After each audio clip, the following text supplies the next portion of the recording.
شاهکاری‌های ادبیات جهان، بهترین نمونه‌های نظم و نثر جهان.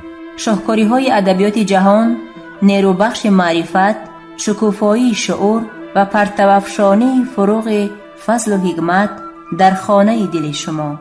از ارمغان معنوی شاهکاری‌های ادبیات جهان بهره‌مند شوید. شاهکاری‌های ادبیات جهان از رادیوی فرهنگ.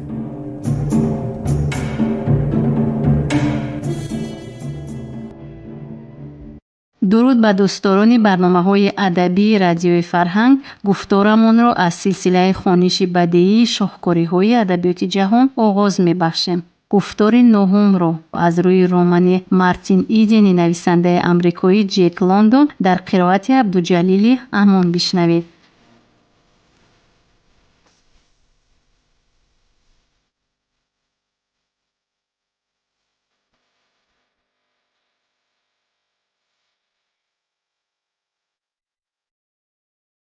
مارتین را در دم در خودی روف استقبال کرد و چشم زنانه او دعوتاً کتی درزمال کرده شده شین با یک دیگرگونی مثبی عمومی و ناعیانی را پی برد. ولی از این همه افاده چهره جوان عجیبتر بود. چون به نظر می رسید که نیروی توانای او لبریز گشته روف را به حکم خود می درآورد. دوباره در نهاد دختر خواهش تولید گردیده تلقین می کرد که وای به این جوان جذب شود، حرارت بدن او را حس کند. باز هم به حیرت افتاد که حضور مارتین به وی عجب تأثیر می کند. جوان باشد در نوبت خود هنگام فشردن دست دختر در وجودش دوباره لرزش گوارایی را حس کرد. فرق در آن بود که دختر اضطراب و هیجان خود را ذره هم ظاهر نمی کرد، حالان که جوان شلغم بر این سبسر شده بود. مارتین از پس روف مثل پیشتره فهولانه الوانج خورده به راه در آمد. ولی چون هر دو وارد مهمانخانه گردیده در کرسی‌ها نشستند، او برخلاف چشمداشت خود را خیلی آزاد حس کرد. روف به هر راه می کوشید که مارتین خود را آن همین خیل بی تکلف حس کند و این کار را هم چنان با کمال نزاکت و احتیاطکاری میکرد که با این در نظری مارتین باز هم دلبرتر گردید. سراول آنها در خصوص کتاب‌ها درباره سوئینبرن که مارتین از شعرهایش به وجد آمده بود و درباره براونینگ که برایش تماما نامفهوم بود صحبت کردند.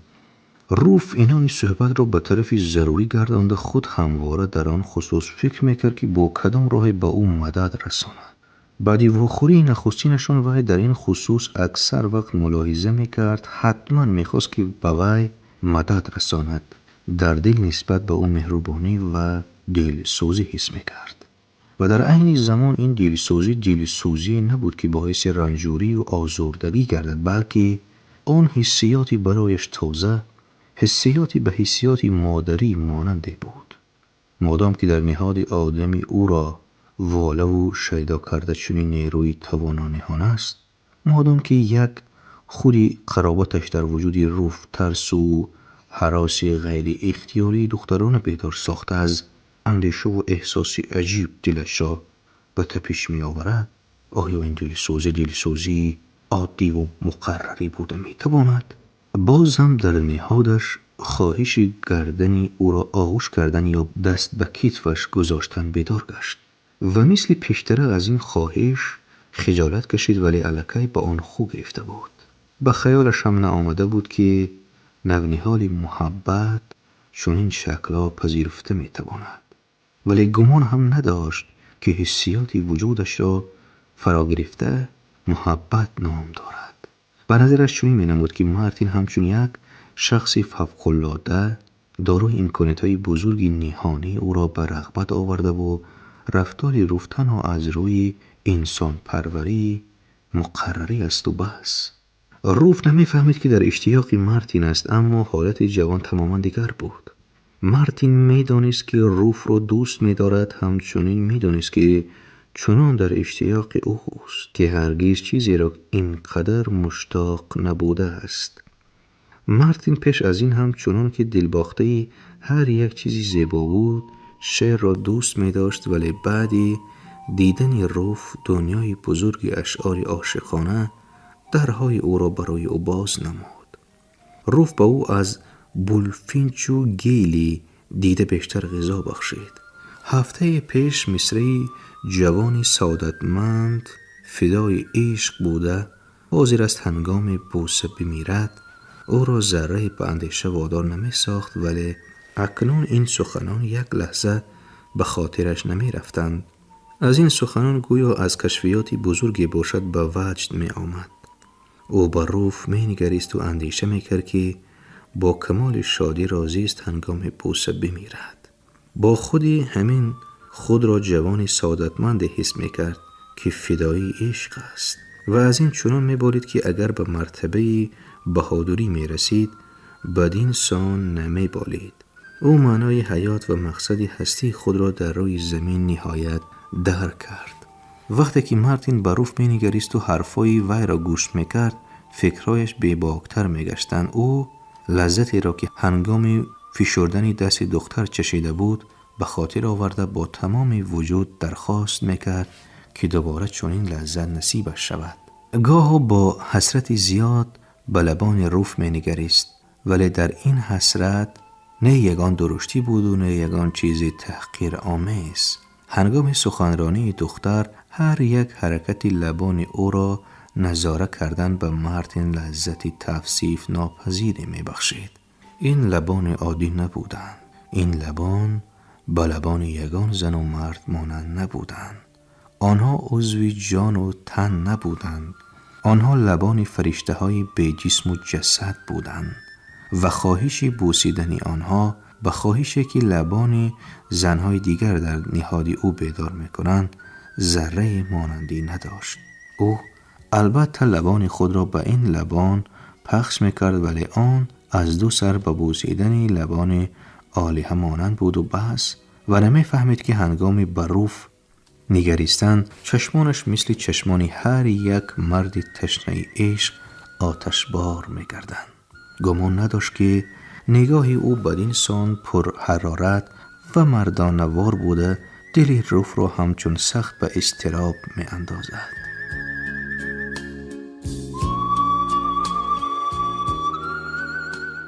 عفتی به خلافت دختر حسیات مارتین را معنن غنیتر گردانیده آن را با اوج پاک دامنی سردی اختران می برداشت.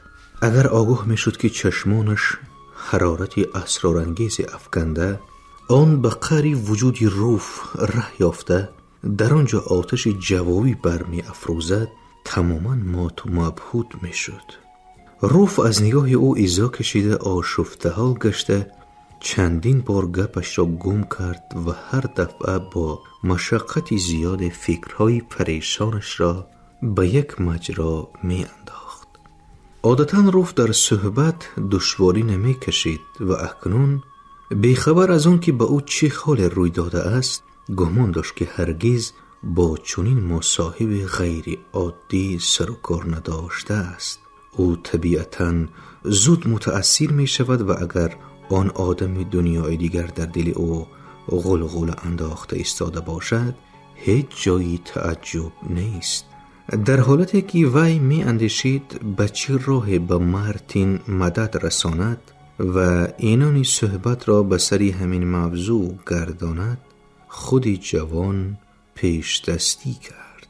می خواستم از شما مصلحت پرسم. به گپ آغاز کرد مارتین و چون دید که روف آمادگی خود را اظهار داشته عرض کرد که برای او هرچی از دستش آید می کند. از غایت شادی قریب نفس تنگ شده بود. در خاطر دارید من دفعه گذشته گفته بودم که در خصوص کتاب و به همین مانند چیزها گپ زده نمی توانم. در این بابت نابرار خشکی باشد. از همان وقت بعد من بسیار اندیشه کردم. به کتابخانه می رفتگی شدم، از آنجا هر خیل کتاب ها را گرفتم ولی با آنها عقلم نمی رسید، بلکه بهترش از اول سر کنم. آخر من یگان وقت درستکک نخواندم. من مجبور بودم که از آوان بچگی کار کنم. وقتی که کتابخانه رفتم کتاب ها را دیدم، خواندم به عقیده آمدم که از این پیش تماما کتاب‌های نالازم را خواندم. میدونید اگر یگان ملک خصوصی یا خوابگاه کشتی در خانه شما بودگی بر این کتاب‌ها یافت نمی‌شوند، در اینجا کتابخانه تماما دیگر خیل و من انا به همین خیل کتابخانه عادت کردم. حالا که خود ستایی نشود، من مثل آنهایی نیستم که با آنها آشنایی داشتم. نه برای آن که من از دریا نوردان، نه از دریا نورد و چوپان بهتر بودم. من چوپان هم بودم، ولی میدانید من همیشه کتاب را دوست می داشتم. همیشه هرچی به دستم می افتاد می خواندم و به نظرم چنین می نماید که کله من از کله رفیقانم دیده دیگر خیلتر کار می کند. لیکن گپ در این هم نه. گپ انا این خیل من به خانه شمایان بر این خانه ها هرگز ندر آمده بودم. وقتی که هفته گذشته من به خانه شمایان آمدم، شما را، مادرتان را، برادرتان را دیدم که همه چیز عجیب عالی جناب است. به من خیلی پسند افتاد. در این خصوص من وقتای پیش تنها در کتاب ها می خواندم، ولی خانه شمایان را دیده باوری حاصل کردم که کتاب ها دروغ نمی گفتند و به من پسند افتاد. در دل من هوسی چنین زندگی پیدا شد و حالا هم آن وجود دارد. من میخواهم از چنون هوای نفس گیرم که در خانه شماست. میخواهم که خانه‌ام پر کتاب و صورت و هر خیل چیزهای زیبا باشد. میخواهم که آدمان آرام و با تمکین و آهسته گپ زنند، سر و پایشان تازه و نیتشان هم پاک باشد. آن هوایی که من تمام عمر از آن نفس گرفتم با بوی مطبخ، بوی بد اسپیرت، با دشنام و حقارت و گپ و کلاچه خانه پولی آلوده است. به مادرتان نزدیک رفته او را بوسیدنتان به نظرم چنان جاذبه‌ناک و دلربا نمود که گمان است در عالم از این زیباتر چیز دیده باشم. من باشم در عمرم کم چیز ندیدم و با دلپوری گفته میتوانم که همیشه از دیگران دیده بیشتر میدیدم.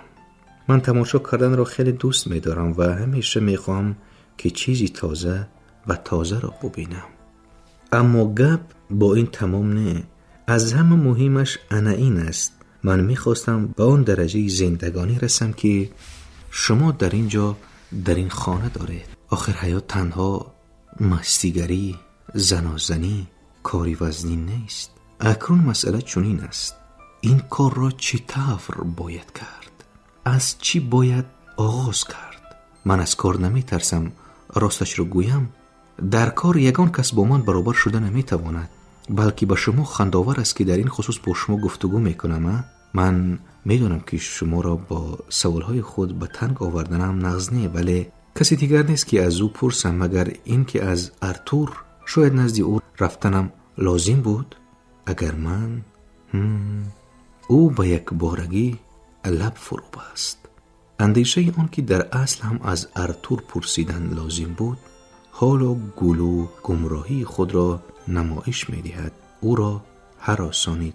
روف دوتا جواب نگردان. او مینه آب کرده در کوشش آن بود که سخنانی بی ربط و ملاحظه های ساده‌لفظانه مارتین را با افاده چشمان وی به هم بپیوندد. او هرگز چشمانی را ندیده بود که در آنها چنین قوه مغلوب ناپذیر عکس یافته باشد. این آدم به هر کار قادر است. عرض حال داشت. نگاه وی و این با شکست زبانی های وی هیچ نمی چسبید. غیر از این عقل و فراست خود روف همچنان نازک، همچنان مرکب بود که او ملاحظه های ساده‌لفظانه و صافدلانه مارتین را باید و شاید قدر کردن نتوانست. با وجود این حتی در همین درهم برهمی اندیشه های وی قوه توانای نهان بود. مارتین به نظرش عظمت نمود که زولانه ها را از خود افکندنی است. وقتی که روف لب به سخن باز نمود در چهرهش نوری مهر و شفقت هویدا بود. خود شما میدانید که به شما چی نمیرسد. گفت او: به شما دانش نمیرسد. شما باید از اول سر کنید، مکتب رو تمام کنید، بعد دانشگاه و تئاتر را. برای این پول لازم است. سخن او را برید مارتین. ها، ندا کرد دختر. من این جهتی کار را فکر نکردم. آیا از خویشاوندانتان یگان کس به شما کمک دادن نمیتواند؟ مارتین به علامت این کار سر جنباند. پدر و مادرم وفات کردند. 2 خواهر دارم، یکی شوهردار، دیگرش یقین به نزدیکی به شوهر میبراید. برادرانم 1 گله. من از همه خوردی، ولی آنها هرگز یکی به دیگری دست یاری دراز نکردند و همه‌شان کیها هر یکی به کار خود در جستجوی بخت و به هر گوشه دنیا رفتند. کلانی همان در هندوستان مرد. 2 نفرشان حاضر در افریقای جنوبی، 3 در کشتی نهنگ سعید کنی شنا دارد. 4 باشد با سیرکی سیار سفر کردن میگردد و اکروبات است. من هم انا به همانهایی مانند. از 11 سالگی، از آن وقتی که مادرم از دنیا گذشت، 1 برده نانم را با مهنت خود یافته میخورم. خوشکی باشد من باید خودم به مکتب یاد گیرم. تنها همین چیز را دانستن میخواهم که از چی باید سر. پیش از همه شما باید به نطق خود اعتبار دهید. شما بازن او خیلی بد گفتنی بود، ولی خودداری کرد، نادرست گپ میزنه. پیشانی مارتین را عرق سیر کرد. میدانم بعضا کلمه ها را استفاده میبرم که شما نمیفهمید، لیکن من هیچ نباشد طرز تلفظی آنها را میدانم. بعضی سخنانی کتاب را هم در خاطر نگاه داشتم، لیکن نمیدانم که آنها را چقدر تلفظ کردن لازم. برای همین هم آنها را به زبان نمیارم. الحال گپ نه تنها در بالای کلمه ها، بلکه در بالای ساختی عمومی نطقتان. کشاد و روشن گپ زدن گیرم. شما از من نمیرنجید؟ نه. ندا کرد و درونکی از خیرخواهی دختر ممنون گشته شپیدن گیرید. از یگان کسی دیگر نه و از شما فهمیدنم 1000 بار بهتر. خوشکی باشد گوش کنید. شما اکثر وقت جمله را نادرست می سازید. عباره ها را کار می فرمایید که قبول زبان ادبی نگشتند. در نطق شما عباره و افاده های را شنیدم که باید از بحرش برایید، ولی از همه بهتر شما باید از گراماتیک سر کنید. حاضر برایتان کتاب درسی می آرم. هنگامی که روف از جای خیست، به خاطر مارتین قاعده رسید که از کتاب آداب معاشرت خوانده بود و نیز فحولانه از جای جسته خیست، ولی خودی همان لحظه به ترس افتاد. مبادا روف گمان نکند که او رفتنی است. روف کتاب درسی گراماتیک آورد، کرسیش را به کرسی مارتین نزدیک کرد. مارتین خودی همان لحظه از دل گذراند که به وی یاری رساندن لازم بود. روف کتاب را کشاد و سرهای هر دویشان به هم نزدیک شدند. این حالت مارتین را چنان به هیجان آورد که شرح و ایضاح روف را فهمیدنش 1 کار دشوار بود و چون روف به شرح اسرار تصریف سر کرد، دیگر نه به گوشش گپ می درآمد و نه به نظرش چیزی می نمود. او هرگز تصریف گفتنی چیزی را نشنیده و این قدم نخستین به عالمی اسرار انگیزی قاعده های نطق او را به تمام سحر و جادو کرده بود. مارتین به بالای کتاب باز هم خمتر شد و بناخواست مویهای دختر برای او رسیدند. مارتین ایدن در عمرش تنها 1 مرتبه از هوش رفته بود، ولی این دم از خیال گذرانید که این حالت حاضر با او مرتبه دویم روی خواهد داد. نفسش گشت، دلش چنان سخت به تپش در آمد که گویا حاضر که جسته بیرون می برآمده باشد. روف به برش هیچ وقت چنین نزدیک نشده بود. در بالای جری که آنها را از هم جدا می ساخت، 1 لحظه کپرو که پرتافته شد، ولی حسیاتش از این تغییر نیافت. نه روف به نزد او فرآمد، بلکه او با اوج آسمان برآمده به روف هم نفس شد.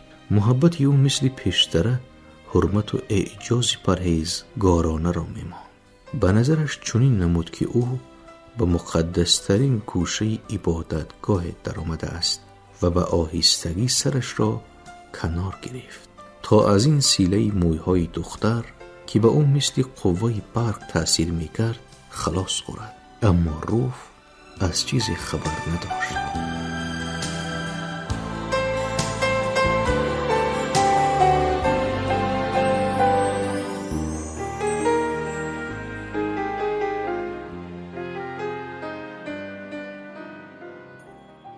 шунавандагони арҷуманд, шумо хониши бадеиро аз рӯи романи Мартин Идени нависандаи амрикоӣ Ҷек Лондон дар қироати Абдуҷалили Амон шунидед.